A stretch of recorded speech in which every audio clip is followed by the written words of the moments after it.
Okay, welcome back for day 2, Master Trader Program Super Performance Workshop. I'm Mark Minervini. I'm here with David Ryan. Dave? Yes. I can see Dave got a haircut while he was gone. All right, so we're gonna move on here, and we're gonna go into some technicals now. We're actually zooming in a bit now and going to that overhead view, where we're going to start looking at the current chart pattern within the stage 2 uptrend and start to look at some of the characteristics that we would look for to ascertain whether it's a constructive price space or consolidation. And we're going to get pretty deep into it now.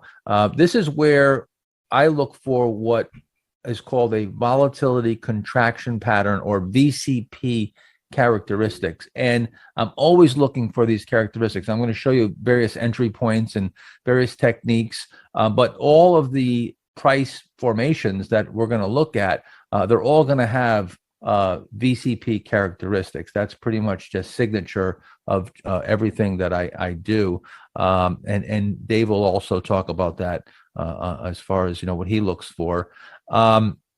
And we'll sort of back into getting into the very specific entry points and really honing down and getting to that microscopic view. And then, of course, later on, we're going to talk about risk management, selling, all kinds of other things, IPO bases and power plays. But right now, let's start off with just giving you a description of what we call the contraction count. And this VCP is something that I've coined and termed, and now is a lot of people use this term now. There's a lot of videos on YouTube and so forth about this. Basically, it's just simply the price volatility getting less and less and less from left to right. So from the left side of the chart, you're going to have the most volatility until the bottom, and then when you start running up the right side, you're going to start getting less and less volatility. So it contracts, and generally what happens is you'll have these contractions will happen over 2, 3, sometimes as much as 4 or 5, very rarely 6. And if it goes more than 6 contractions, it's usually abnormal. 7, 8 contractions. I'm not sure if I can remember the last time I've seen that, but we're going to show you a lot of examples. So this is going back, and some of these examples you're going to see over and over, because we're going to show you stage 2 uptrend, and then we're going to show you that same example, stage 2 uptrend with the contraction count, and then we're going to show you that same example with the contraction count and the stage 2 uptrend with the earnings, and then again with the pivot point and the entry point, and even later in selling to show where to sell that stock. Remember, 90% of these, 95% of these are stocks that I actually traded from these points, and again, didn't have the benefit of hindsight. Keep that in mind. So WR Grace was one that I traded right from this point right here when it was coming out on August 26th of 04. You can see I call these T's, or we can call them contractions, C's, T's, whatever you want to call them. I started off calling them T's for tightenings, but we call it the contraction count. And you can see as you come off this first time, you rally, and each contraction is going to be at a higher level. That's how you count them, is that the next contraction will be tighter than the previous, and it will be at a higher level. So you start getting that ascending or higher lows moving up from the low and the base. And then you get to that right side, and that's when we start getting interested. Dave, when you're screening, what do you, because some people say, how do you go through? They see a screen, we go through pretty quickly. How are you going through so quickly? What are you looking at when you're going through the screening? I'm basically looking at really the last few weeks of price action. And I mean, I can see, more than the last few weeks, but I'm really honing in on really last few weeks, last few months, and I'm looking for this all the time. And that's why I can go through hundreds of stocks in just a few hours, because that's what I'm really zeroing in on. And if I find that, then I start spending more time with the name and looking at the rest of the formation, looking at the earnings and fundamentals and things like that. But it first starts with that just a 1 second glance if I'm going to do any more work into it. And a lot of times I can eliminate hundreds of stocks within a few seconds because they just don't have this pattern. that lack of volatility on the right side, if you don't see that, then you're not even considering it, right? Right. And the other thing I would just add to this is that if I own a stock and I see a lot of volatility, that's actually a very big negative for me. And to me, that signifies what could be a top, especially if a stock has had a long run and then it's just doing this back and forth. To me, that's negative. But when you get a tightening pattern, this VCP, that is very, very positive. So let's give you some specifics here. How tight is tight? And what we like to see on that right side is that tight part of the pattern to be in single digit percentages. And the reason why is because we don't want our risk to be much more than 8% or so. Sometimes if I'm staggering stops, we'll talk about staggered stops and bracketed stops later on. But if I'm using multiple stops and I'm going to use an average, I might have one at 4%, and I could put the other one at 10 because now my average will be 14%. Well, my average will be 7%, right? 14% divided by 2. So I might go a little bit more than that single digit, but not much more. Right around 8% is going to be sort of my maximum stop, and Dave's too. And the reason why is because, and we're going to get into this in risk management, but the math starts working against you. So we want to keep those single digit losses under control. So we want to be able to know when the stock's acting abnormal. So if the stock starts engulfing that right side and there's volatility, well, then that volatility is not going to be too wide where we're going to have to wait for the stock to go down 15 or 20% before we could conclude that it's not acting normal. Just remember, if you know what's normal and you know what's abnormal, you're going to know when to be involved in the stock, and you're going to know when to exit the stock. And we're going to get into that in quite a bit, abnormal versus normal. So just take a look here. Let's go back and just get you up to speed with the VCP. You can see the first decline is 29% from peak to trough. Then it rallies back and it comes off 9%, which right there, that's pretty tight. But this even tightens up even more and really gets tight. And that last little pullback is only 3%. That is perfect. I'm licking my chops now when I see a stock like this, because that lack of volatility is telling me a few things. One, I've got a really nice low risk entry point, and number two, that there's no supply coming to market. We're gonna talk about that in just a minute, about supply coming to market and the line of least resistance. Remember that. Keep that in mind. Okay, take a note of that. The line of least resistance and supply not coming to market. So here's FSI International. This is a stock that I bought back in 95. 95 happened to be one of my biggest years ever. I was up over 400% that year. It was a game-changing year for me. And this was a stock that I bought that made a nice, big, quick move coming out of this. And this is just a classic cup with handle. Keep in mind, VCP, volatility contraction pattern, is a characteristic. It is a pattern, but it is a characteristic also of many patterns. So again, here you come down 18%, and that right side, just a 5% pullback.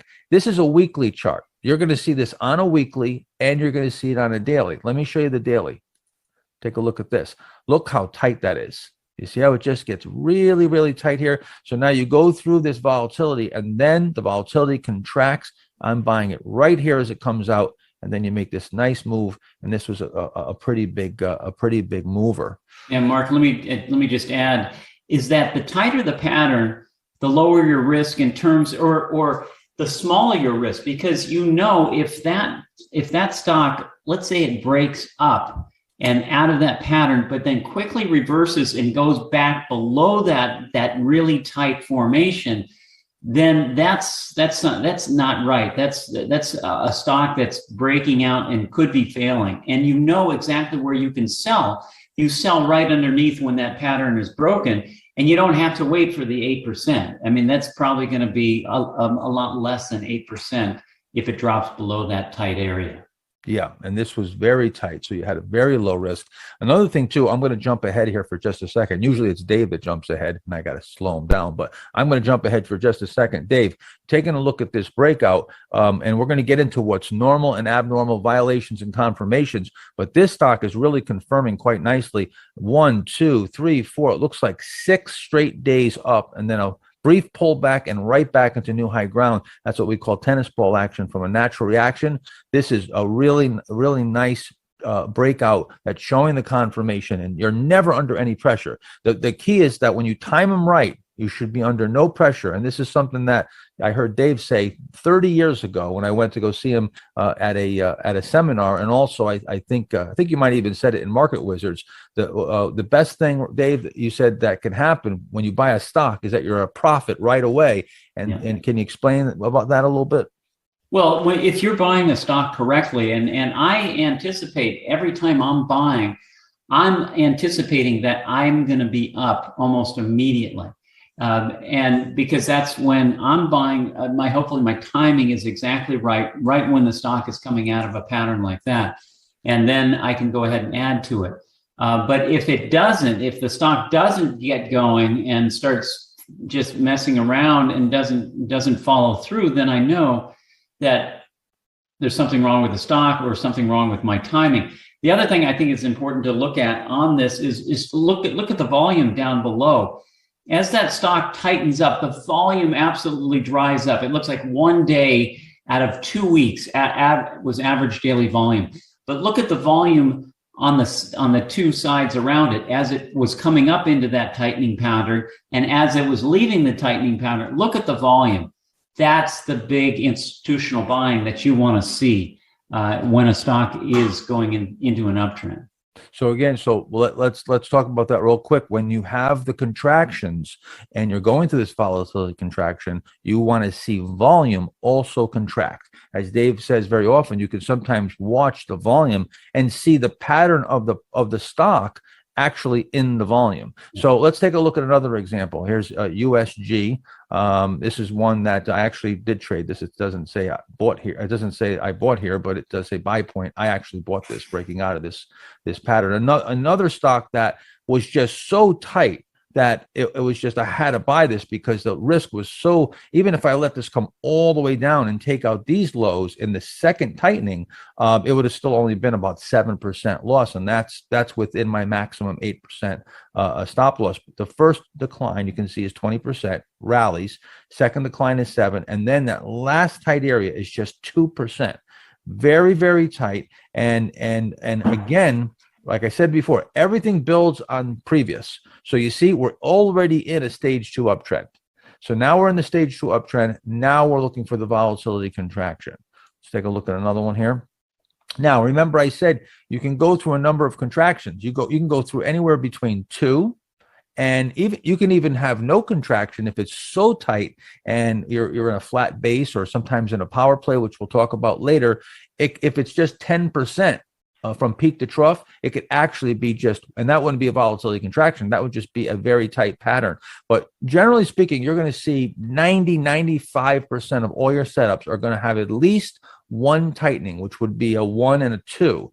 But many of them are going to have 3 or 4, and you're going to even see 5 and 6 at times. So right here, you see from peak to trough, come all the way back down here, you rally back up and you pull back again. And then you rally, you pull back again. And then look at that last tightening. See how tight it is? Really, really small fluctuation. And then you come out of there. You spend just 1 day pulling back, or 2 days, and then whammo, you're off to the races. So 1, 2, 3, 4. The other thing too, and Dave, we talk about this. We're going to definitely talk about this later, but we might as well get into it a little bit now too. I drew a line here right, so we can explain how we want this action to set up at what Livermore called the line of least resistance. And you'll find that these set up in an area where the majority of the price action trades below where the pivot is, and Dave's gonna expound upon that a little bit. But again, Dave always says, just draw a line. This started back in, like, I think it was the first or second Master Trader program day that we did live, and someone kept asking questions and questions and questions about resistance and support, and finally Dave I think he got frustrated and just said, man, just draw a line. And ever since then, I've been saying, just draw a line, man, just draw a line. So because so many people, they're looking for cups and handles, double bases, or double bottoms and triple bottoms and all these saucer shapes. But what you want to find is where the majority of the highs on the stock form. And you can see, right where that line is drawn. You do not have to wait for the new high for this to buy the stock. But I'm saying where a majority of those highs are built. And it looks like it looks like 90% of that trading is done under, looks like 16.5. So when it breaks 16.5, that's where you can buy the stock.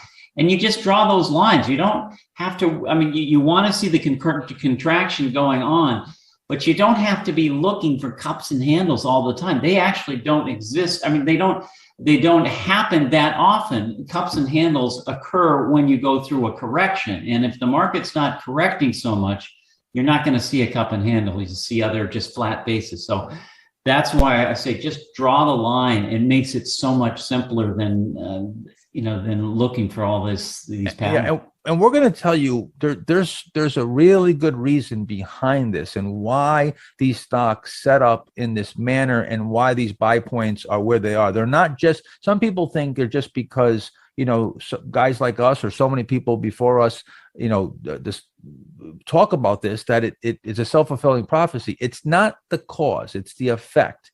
And I'm going to get into that in a little while, and I think it'll be mind-blowing for you. But the key is here. Let me give you a few small tips here, if you will. The key is that as you get further and further away from the right side and the pivot point, you can have more trading above that price point. And the closer you get, the less trading that you want above that point. So, and this is where we call it overhead supply. And again, we're gonna get into this. I'm actually going ahead myself here. But the key is that you can see right here. You see how there's only 1 day, 2 days where it trades above that point just briefly, and it closes one day, the other day it can't, and then you just have a little bit of trading on this left side. So this becomes the key area where you've got supply. This is where there's supply, there's stock available, and this is why the stock keeps bumping at that area. When you get to the right side and you start quieting down and the volume comes down, what that tells you is supply has stopped coming to market. It gives you an indication that supply stopped coming to market. Now, if this is a stock that's in an uptrend and we've done our homework right and institutions are indeed interested in this, well, if supply stopped coming to market and there's an appetite, there's demand for the stock, what does that mean? That means that it could be very explosive, and that's why they explode out of these points, because when you get low supply, it's just simply supply and demand. When you get low supply, big demand, prices move very rapidly and move quite a bit. Here's another one. Take a look. See how this price explodes out of here? This is not because everybody's watching a cup with handle or because the big guys are using this or there's some conspiracy. This is simply the law of supply and demand. And as you go through this, here's your first decline, 2, 3, 4, 5. You might even be able to call this 3. But if this one's a little bit bigger than this, then we would call this 3. So again, not real important to be perfect on this. The key, and as Dave said, is forget about all these terms and semantics. Are we contracting? Are we getting that tightness on the right side and a nice low risk entry point? And draw that line and just see where the majority of that price is forming. And when you come through that point, that's where the real excitement starts. And you see how this explodes here? That's because we've quieted way down and volume has come down, prices come down, supply stopped coming to market. Okay, so now I want to tell you, explain this to you. So let's talk about supply, overhead supply, and about supply not coming to market. Because this is something that no matter how many times I say it, sometimes a lot of people don't really understand. What does that mean? Supply not coming to market. So let's just think of it this way. So here's a stock chart, right? Call this whatever price you want to call it, $100, and we can even call this, let's say, $50 or $60 down here. So there's always going to be someone in the stock, right? There's trading in the stock every day. So there's some buyers that buy in this area right here, and they may even be buying this as it comes back and pulls back, whether they're value buyers or someone who was, just got a tip on the stock. Now, as the stock comes down, these people are at a loss. Right? They're underwater. Now, somewhere along the line, the stock bottoms and starts turning back up off the lows, and you're going to inevitably have some people who bought around the lows. So now as you come back up that right side, you have two types of supply. You have trapped buyers, people who are stuck in the stock at a loss, and you have buyers that are at a profit. So as they start coming up, as the stock starts coming up the right side, the profit takers are taking some profits, and the trapped buyers are getting closer and closer to break even. So they start also selling and taking their losses, maybe smaller, or when it gets back to break even, you've got a lot of people that were unhappy for a while, and now they're happy to get even. So as this takes place, it pulls the stock back, and you form that next contraction. And now that whole cycle starts all over again. Now you've got some people that bought at this high, and as it pulls back, let's say 10%, you've got some people who bought it at the lows. Although there's going to be less volume here because it's happening for a shorter period of time, and it's not as deep. So the trapped buyers aren't going to be, as trapped, if you will, and the profit takers aren't going to have as much profit, but there will be shorter term players in here. So now that's going to cause, as it comes back up the right side, same thing. Trapped buyers are getting even. Profit takers are having profits. So now they sell and they create the next contraction until you finally get where everybody's pretty much gone, and you don't have any supply left in the stock.